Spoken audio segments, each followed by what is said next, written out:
ہدایات آئی تھیں کہ کوئی بھی ایم این اے اور کوئی بھی سینیٹر کسی پبلک پروٹیسٹ میں نہیں جائے گا کہ کل کو کوئی ڈرامہ کرے، جھوٹ بولے، بددیانتی کرے، دھوکہ، فراڈ، بکواس کرے کہ یار میں تو جی عمران خان کی کال پہ باہر نکلا تھا اور مجھے وہاں سے لے گئے۔ جب روک دیا گیا تھا کہ کوئی سینیٹر، کوئی ایم این اے نہیں جائے گا تو پھر کیسے آپ گئے؟ تو اب آپ گھر بھی نہیں رہ سکتے، سب کو پتہ ہے، لیکن یہ سارا جو ہے وہ ڈرامہ کیا جائے گا۔ اور قاضی صاحب نے، اب کچھ لوگ یہ بھی کہتے ہیں کہ شاید قاضی صاحب جو ہیں یہ اس لیے بھی قاضی صاحب نے کیا ہو کہ قاضی صاحب کو یہ نظر آ رہا ہو کہ نمبر اگر گیم پورا نہیں ہوتا تو قاضی صاحب کو ایسا آرڈر کر دیں کہ یہ ضرورت نہیں ہے کرنے کی، یا اس پہ اسٹے کر دیں یا کچھ بھی کر لیں یہ وہ، لیکن اس کے چانسز مجھے کم نظر آتے ہیں۔ اور یہ قاضی صاحب نے اس لیے لگایا ہے کہ وہ اپنی ایکسٹینشن کے لیے ایک جو بڑا حملہ پاکستان کے آئین پر ہونے جا رہا ہے اس میں مطلب ایک آخری بڑی سہولت کاری کرنے جا رہے ہیں۔ پھر بار بار یہ بتایا جا رہا تھا ہمیں کہ منصور علی شاہ صاحب کا نوٹیفکیشن ہو رہا ہے۔ میں نے تو بار بار یہ کہا تھا کہ نہیں ہوگا، یہ حکومت آخری ٹائم تک کوشش کرے گی، اور اس وقت تک منصور علی شاہ صاحب کا نوٹیفکیشن نہیں ہوا، اور ہو بھی جائے منصور علی شاہ صاحب کا نوٹیفکیشن تو اس کا یہ مطلب نہیں ہوگا کہ آئینی ترامیم نہیں لا رہی حکومت کی بھاگ دوڑ جاری ہے۔ اب تو نجم سیٹھی صاحب کا آپ نے سن لیا ہے کہ وہ یہ کہہ رہے ہیں کہ حکومت ایس سی او کی آڑ میں، جب ساری سیکیورٹی ہائی الرٹ ہے تو اس ہائی الرٹ میں حکومت جو ہے ایس سی او کی آڑ میں آئینی ترامیم لا رہی ہے، اور آئینی ترامیم جو ہے وہ پاس کروانے کی کوشش کی جائے گی۔ میں نے آپ کو بتا دیا ہے کہ میری اطلاع یہ ہے کہ حکومت کی ایک اہم شخصیت نے یہ دعویٰ کیا ہے کہ تحریک انصاف کے دو سینیٹرز جو ہیں وہ سرنڈر کر چکے ہیں، اور دو سینیٹرز جو ہیں وہ اس وقت ووٹ دینے کے لیے مطلوبہ جگہ پر پہنچ گئے ہیں، اور وہ وہیں پہ رہیں گے جب تک وہ ووٹ کاسٹ نہیں کر لیتے۔ دو سینیٹرز، اور اب یہ نہیں پتا، یہ ایک تو سینیٹر سیف العبد ہیں، دوسرا سینیٹر کون ہے؟ یہ تو اب تحریک انصاف کو چیک کرنا چاہیے کہ دوسرا سینیٹر ان کا کون ہے، جس کے بارے میں ایک اہم حکومتی شخصیت کا دعویٰ ہے کہ دو سینیٹر بہرحال تحریک انصاف کے جو ہیں وہ ٹوٹ چکے ہیں۔ پھر اس کے بعد یہ ہے کہ قاضی صاحب نے، میں نے جیسا بتایا تھا کہ 3 ججز کو کراچی بھیج دیا تھا 8 میں سے، اور اب میں نے پوچھا ہے عابد زبیری صاحب سے کہ میں نے کہا عابد زبیری صاحب یہ بتائیں کہ یہ جو آپ کی پیٹیشن ہے یہ بھی ہو سکتا ہے کہ آپ وڈرا کر لیں؟ تو انہوں نے کہا جی اس حوالے سے ابھی فیصلہ نہیں ہوا، مشاورت ہم کریں گے اور پھر فیصلہ کریں گے۔ اب ذرا میں آپ کو بتاتا ہوں کہ یہ جو پیٹیشن جو عابد زبیری صاحب اور 6 ممبران نے کی اس میں کیا کچھ ہے، لیکن اس پہ بھی جانے سے پہلے یہ آپ کو بتا دوں کہ جو 8 ججز ہیں ان میں سے کون سے 4 ججز جو ہیں وہ اس وقت یہاں پر اسلام آباد میں موجود ہیں، اور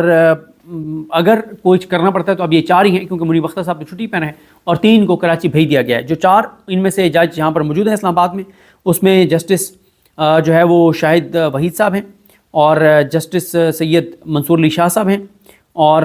منصور علی شاہ صاحب ہیں، ایک منٹ سوری یہ میں اس میں منصور علی شاہ صاحب، عائشہ ملک صاحبہ، عطر من اللہ صاحب اور شاہد وحید صاحب، یہ 4 جج ہیں ان 8 میں سے جو اسلام آباد میں موجود ہیں، اور ایک ہو گئے منیب اختر صاحب، وہ چھٹی پہ ہیں، اب یہ نہیں پتا کہ چھٹی پہ وہ اسلام آباد میں ہی ہیں یا وہ کراچی چلے گئے ہیں، اور 3 جو ہیں وہ جج جو ہیں ان کو کراچی بھیج دیا گیا، محمد علی مظہر صاحب کو، عرفان سعادت خان صاحب کو اور سید حسن اظہر رضوی صاحب کو، یہ 3 جو ہیں وہ کراچی بھیج دیے گئے ہیں۔ وہ قاضی صاحب نے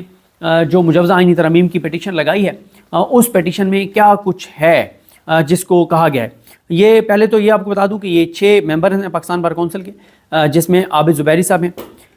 شفقت محمود چوہان صاحب ہیں، شہاب سرکی صاحب ہیں، چودھری اشتیاق احمد خان صاحب ہیں، طاہر فراز عباسی اور منیر احمد کاکڑ، انہوں نے یہ چیلنج کیا تھا، اور انہوں نے اس پیٹیشن میں اہم قانونی اور عوامی اہمیت کے سوالات اٹھائے، اور تمام وہ سوالات اٹھاتے ہوئے انہوں نے موقف اختیار کیا کہ سپریم کورٹ کو ان مجوزہ آئینی ترامیم پر عدالتی جائزے کا اختیار حاصل ہے، کیونکہ پارلیمنٹ کو عدلیہ کی آزادی، آئین کے بنیادی ڈھانچے، اختیارات کی تقسیم کے تکون کے اصول اور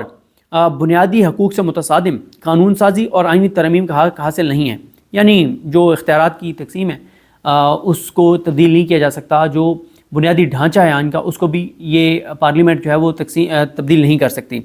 یہ بھی کہا گیا کہ مجوزہ آئینی ترامیم کے ذریعے وفاقی آئینی عدالت کا قیام اور ہائی کورٹ کے ججز کا ایک ہائی کورٹ سے دوسری میں تبادلے کا مقصد سپریم کورٹ اور ہائی کورٹس کو بے اثر کرنا اور اسے بیوروکریسی کی طرح حکومت کے ماتحت کرنا ہے۔ یہ بھی موقع اختیار کیا گیا کہ پارلیمنٹ کا بنایا گیا ہر قانون جو آئین کے بنیادی ڈھانچے، عدلیہ کی آزادی اور بنیادی حقوق سے متصادم ہو تو سپریم کورٹ اس طرح کی قانون سازی کو غیر قانونی اور غیر آئینی قرار دے کر کالعدم کرنے اور اسے روکنے کی مجاز ہے۔ اب جو سوالات اٹھائے گئے ہیں وہ سوالات یہ ہیں کہ کیا ڈسٹرکٹ بار راولپنڈی بنام فیڈریشن آف پاکستان کیس کے فیصلے کی روشنی میں آئینی ترامیم کو سپریم کورٹ میں چیلنج کیا جا سکتا ہے؟ بالکل اس کے مطابق کیا جا سکتا ہے، لیکن وہ سوالات انہوں نے فریم کیے ہیں۔ سوال نمبر 2، کیا عدلیہ کی آزادی اور اختیارات کی تقسیم آئین کی بنیادی اور نمایاں خصوصیات میں شامل ہے جس میں پارلیمنٹ کے بنائے گئے کسی بھی قانون کے ذریعے ترمیم نہیں ہو سکتی؟ سوال نمبر 3، کیا عدلیہ کی آزادی قرارداد مقاصد کا حصہ ہے جو آئین کے آرٹیکل 2A کے ذریعے آئین کا لازمی حصہ بن چکا ہے؟ سوال نمبر 4، جو اصول الجہاد ٹرسٹ بنام فیڈریشن آف پاکستان کیس اور اسد علی کیس میں طے ہو کر آئین کے آرٹیکل 175A میں درج ہو گئے ہیں، تو کیا آئینی ترمیم کے ذریعے ان طے شدہ اصولوں میں مداخلت کی جا سکتی ہے؟ سوال نمبر 5، کیا ججز کی تقرری کے عمل میں ارکان قومی اسمبلی اور سینٹ کو شامل کرنے سے آزاد اور غیر جانبدار ججز تعینات کرنے کا عمل بری طرح متاثر نہیں ہوگا، اور کیا اس کے نتیجے میں آئین میں درج اختیارات کی تقسیم کے جو اصول ہیں وہ ختم نہیں ہوں گے؟ سوال نمبر 6،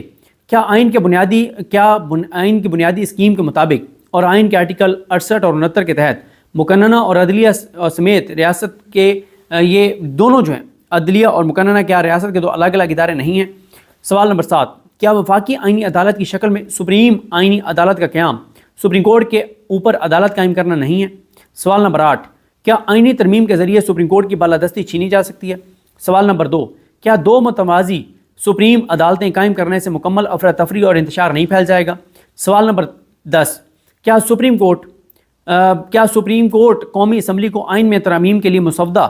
لانے سے روک سکتی ہے؟ سوال نمبر 11، کیا مجوزہ آئینی ترامیم آئین کی نمایاں خصوصیات، بنیادی حقوق اطلاق، انصاف تک رسائی اور سپریم کورٹ اور ہائی کورٹس کے اختیارات سے متجاوز ہیں، اس لیے انہیں کالعدم ہونا چاہیے؟ اس کے بعد کچھ حقائق اس درخواست میں جو ہے وہ بیان کیے گئے ہیں۔ درخواست میں کہا گیا کہ اس پیٹیشن کے ذریعے درخواست گزاروں نے مجوزہ آئینی پیکج کی آئینی حیثیت کو چیلنج کیا ہے۔ مجوزہ بل کے ذریعے آئین کے مطابق سپریم کورٹ اور ہائی کورٹس کو حاصل اختیارات انتظامیہ کو منتقل کرنے کی کوشش کی جا رہی ہے، اور یہ بھی بتایا گیا کہ جو درخواست گزار ہیں وہ سپریم کورٹ کے وکلاء ہیں اور ہائی کورٹس اور بار ایسوسیشنز کے منتخب صدور کی حیثیت سے بھی ذمہ داریاں سر انجام دے چکے ہیں۔ درخواست گزار اپنے قانونی کیریئر میں ہمیشہ قانون کی حکمرانی، عدلیہ کی آزادی اور انصاف تک رسائی کے اصولوں کے ساتھ وابستہ رہیں۔ پھر یہ کہا گیا کہ پس منظر بیان کرنے کا مقصد یہ ہے کہ وزیر اعظم نے 14 سپٹمبر 2024 کو مجوزہ بل کی منظوری دینے کے لیے وفاقی کابینہ کا اجلاس طلب کیا۔ کابینہ کی منظوری کے بعد بل قومی اسمبلی میں پیش کیا جائے گا، یہ کہا گیا۔ کابینہ کے اجلاس کے طلب کیے جانے کے بعد 15 سپٹمبر کو قومی اسمبلی اور سینٹ کا اجلاس بھی بلایا گیا، لیکن دونوں ایوانوں میں 2 تائی اکثریت حاصل کرنے کے راستے میں حائل رکاوٹوں کے باعث 2 مرتبہ سینٹ اور قومی اسمبلی کے اجلاس شروع ہونے میں تاخیر کی گئی۔ درخواست میں یہ بھی کہا گیا کہ مجوزہ آئینی ترامیم کے بل کو خفیہ رکھا گیا، جس سے پارلیمنٹ کی بدنیتی ظاہر ہو رہی ہے۔ تو ناظرین، یہ تھی آج کی اہم اپڈیٹس جو آپ نے جانی صدیق جان کی زبانی۔